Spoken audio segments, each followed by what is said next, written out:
Okay.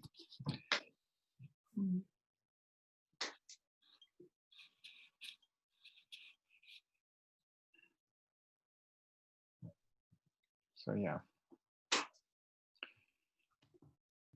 can understand you might want to pause for thought.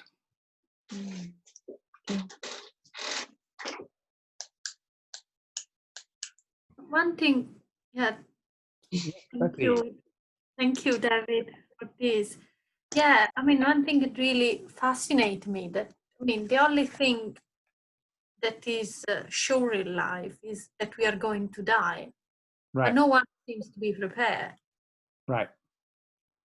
And yeah, I see, like, especially, you know, my parents, they are becoming older, so a lot of, you know, friends get a disease or they die. And I see all what you say. I mean, these they are dead. I mean, this anger and fear when these things happen. But yeah, and I think it's very human. At the same time, I ask myself, why, being the only thing that is sure that is going to happen, people are not prepared? Maybe it's not in the Western culture. Yeah, I don't think it's only in the West, but certainly that kind of acceptance and recognition is much commoner certainly in some Eastern societies, maybe other societies. Yeah, I think there is a particular problem with the Western society because you know, we have been so successful with our technology and modern medicine, and people have come to like have this expectation, whatever happens, that it's going to be made okay. We don't see death nearly as much as in previous periods of history or different other societies. I mean, I've been thinking about it during this pandemic, you know, that this is perceived as an absolutely huge crisis. And then after the First World War, 100 times as many people died in that flu epidemic as the people that have died in this pandemic. But it wasn't really perceived as, I mean, it was quite serious and people knew it was serious, but it didn't kind of create the same kind of sense of unreality that something absolutely terrible, but it was 100 times more serious. So now it's kind of like people have been continually somehow given the expectation that every problem is going to be put right by technology and so on. I'm not saying that's the only reason. I think it's part of the reason. There's an interesting book called The American Way of Death. It was by Nancy Mitford, actually, written in the 50s or early 60s. And it was about, you know, the denial of death, particularly at that, I mean, it's probably not so much now in America, but at that time, it was reaching a height where you had, you know, the apex of the consumer society and the consumer mentality in America. And the book was kind of showing the link between that and the fact that when people died, you know, there's very, very expensive kind of cosmetic procedures to make them look as though they were still alive, to make everything perfect, and not even, you know, looking how they would have looked before they died, but how they would have looked in their, you know, their most beautiful, you know, in their life, to kind of make death itself completely invisible, as if it didn't exist. And I don't really know all of the reasons why that happened in our society, but it is, you know, it's unusual level of denial of death. I think it's possibly less now than it was then, but it is an interesting question. Why is it so kind of pervasive in our society? I mean, I think it has to do with a materialistic worldview, you know, the view that we are nothing but our physical body. So when our physical body dies, you know, then we've been destroyed. Now, of course, that does suggest rebirth. It doesn't, you know, I think even though you might not believe in rebirth, if you are able to accept death with that kind of serenity, then you probably don't have a completely materialistic view, in the sense that you don't think that you, the reality of who you are, is your physical body. You know, what's important about me isn't just this 200 pounds of meat. You know, that's just 200 pounds of meat. What I am is something quite different from that, isn't it? Yeah. Something on the chat again from Zelia. Yeah, I think the first part of the question Betty asked was interesting. No one is prepared for death spiritually. Oh, right, okay. So is living life with serenity and spirituality a way of preparing for death? Yes, I think so. I'm not sure about no one being prepared. I mean, maybe most people aren't, or many people aren't. But there's lovely kind of statement in an interview by the Dalai Lama. He said, you know, well, in my meditation every day, I rehearse my death 9 times every day. And he said, I'm looking forward to dying, because then I'll find out if what I'm imagining in my meditation is the same as what actually happens.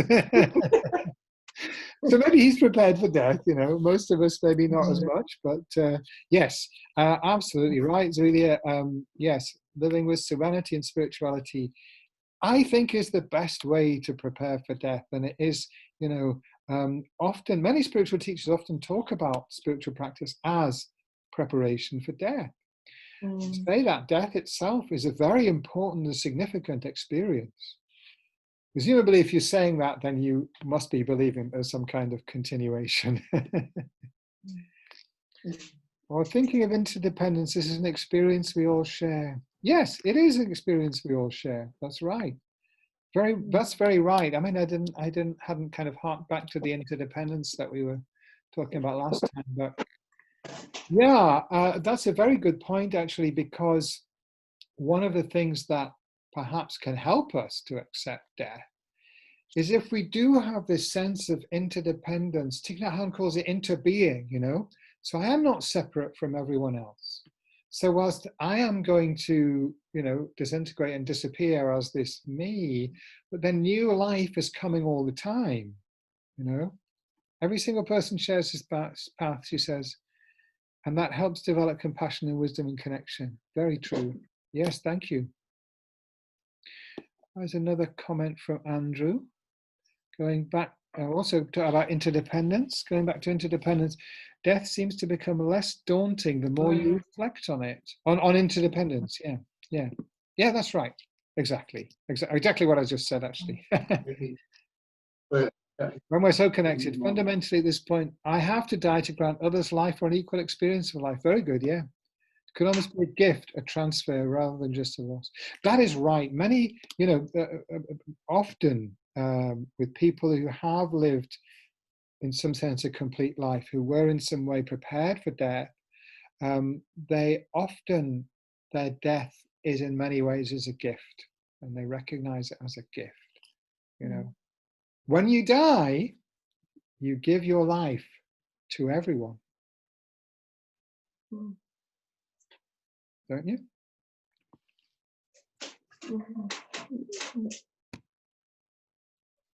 So thank you for those comments. Beautiful. Thank you very much. Yes, Karthik. Hi. Hi, David. I really enjoyed your talk. It was fantastic. Particularly enjoyed there was this part when you said, when you have a judgment that is critical of someone, the problem is not with them. Right. Really enjoyed that. I think been thinking about that a lot, actually. I think when we open up to suffering in general, or opening up to like just problems that exist outside and inside of us, and work with sort of being uncomfortable, you know, leaving our sort of homeland, so to speak, you know, letting go of blocking behavior, letting go of suffering, the anxiety, fear. I mean, this whole wisdom wing opens up, I think, you know, like being able to cultivate courage. You know, it's interesting you talked about patience being the associated quality with courage. I think enthusiastic perseverance and patience. I mean, I don't know. Like, I'm sure there's lots of values, but next week we're going to talk about commitment, which is obviously the enthusiastic perseverance, but clearly very, very connected. Those two, yeah.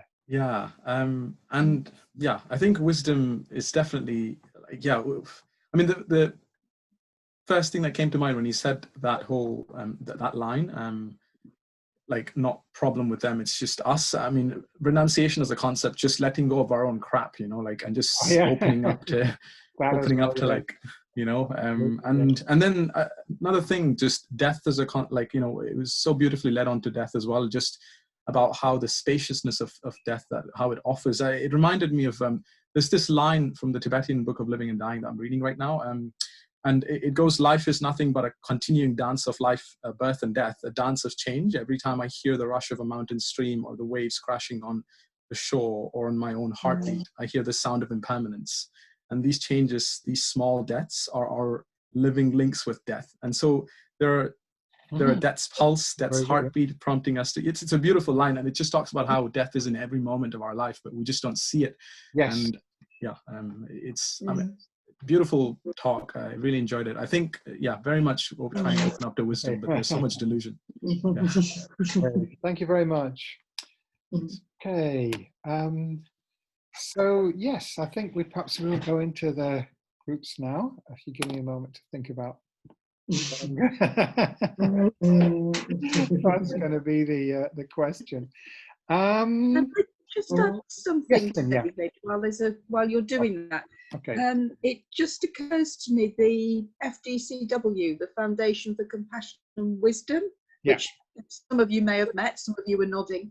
They're advertising a course at the moment about preparing for death.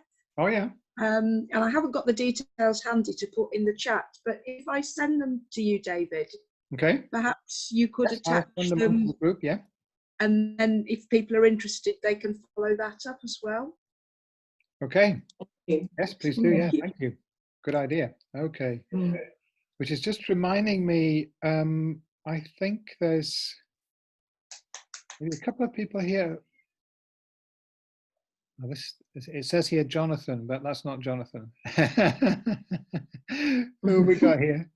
Hi, I'm Ellie. I've just joined in to see what's going on. Okay. Welcome. Thanks for coming in. So I was just going to say to you, and to Craig, who's also coming for the first time, that each week I send out an email with, first of all, the links to the recording of the session, so that you can listen again to the meditation or the talk or the discussions. And also we have an exercise that we do, which is, it's optional, but recommended to do the exercises. So if you'd like to put your email address in the chat, both of you, then I will add you to that list, so you'll get an email.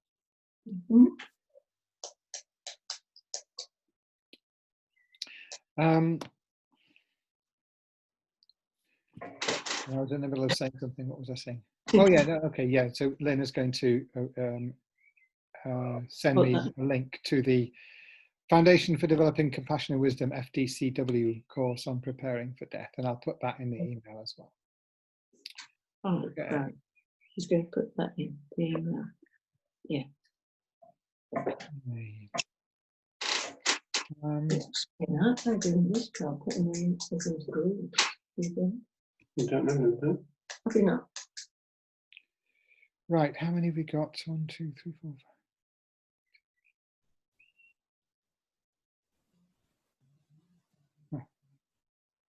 14, right.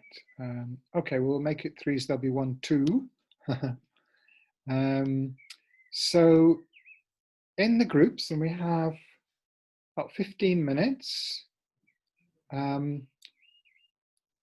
So you'll be in threes or a 2. Just make sure that if you're in a 3, that everybody gets equal time, and if you're in a 2.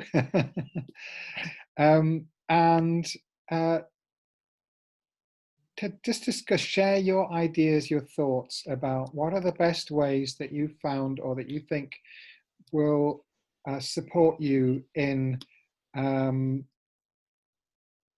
facing situations with courage and acceptance. Okay, so that's kind of covering both bases in terms of where situations where you might feel afraid or you might feel angry. So we're contrasting, you know, courage and patience as the opposite to those, and acceptance. What thoughts or what practices or habits you find or you feel most helpful to transcend, if you like, those problems of fear and anger? So I'll give it 10 minutes and then we'll have 5 minutes for feedback, okay? So going into breakout rooms now. Anybody got a question before we start? Is that all right? Clear? Okay. Can I Yep. Can I listen, because I'm obviously What? just joined and Sure. But obviously if you have thoughts about that, then you can share them. can I go with Lynn and Dawn? Okay, Lynn and Dawn, did you say? Well, I'll put you with one of those because, yeah, if that's all right. Is it okay to meet one new person? Yeah. Yeah, of course. I'll do this now. Okay. Okay. So just do a bit of tweaking here. Now then.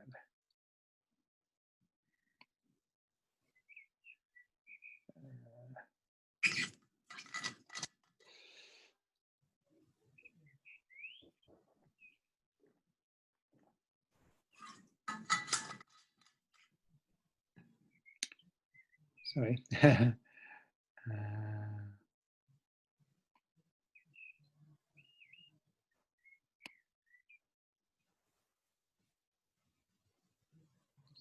Yeah, that's worked, right?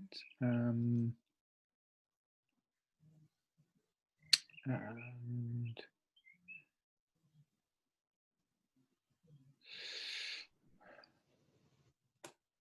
no, wait. Sorry, that did that wrong. Okay, yeah, that's good.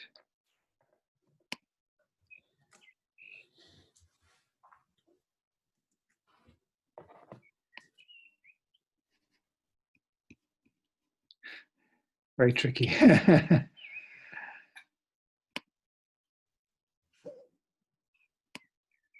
Yes, that's better. Okay. And yes, that works. Okay, right. So 10 minutes in the groups, then 5 minutes to come back.